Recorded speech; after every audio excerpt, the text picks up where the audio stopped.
Устаз бизге келип түшкөн суроолордун көбү төмөндөкчө экен. Куранга түшкөндөн кийин жана тажвидтерди толук үйрөнүп бүткөндөн кийин Куранды бат жаттоонун кандай методдору бар? Эми Курандын жаттоо методдорунун биз угуп билип жүргөндөрүн бири бул Курандын тастыкталган котормолору бар бизде көп азыр.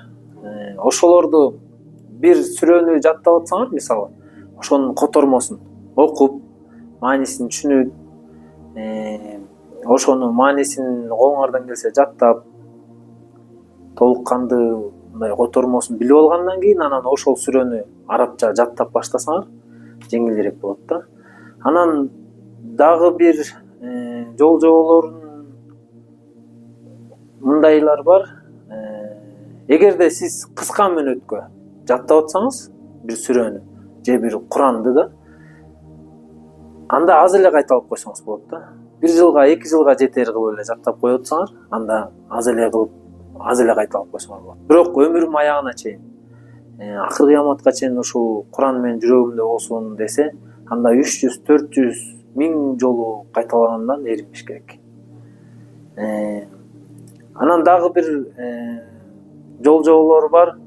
Куранды мисалы бир аятты жаттап баштаганда 11 аят жаттадыңыз. Анан 12-нчи аятты жаттап атканда токуп жаттаса жакшы болот да. Токуп жаттоо деген кандай?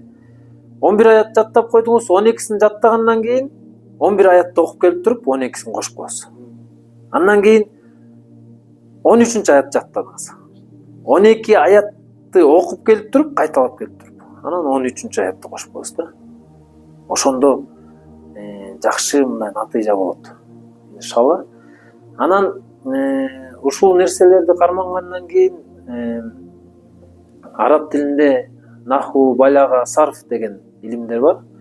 Ошолорго да көбүрөөк басым жасап, көбүрөөк көңүл бурсаңыздар, ошондо Кудайым буйрса, иншалла аябай жакшы натыйжалуу бир жаттоо болот деген ойдобуз.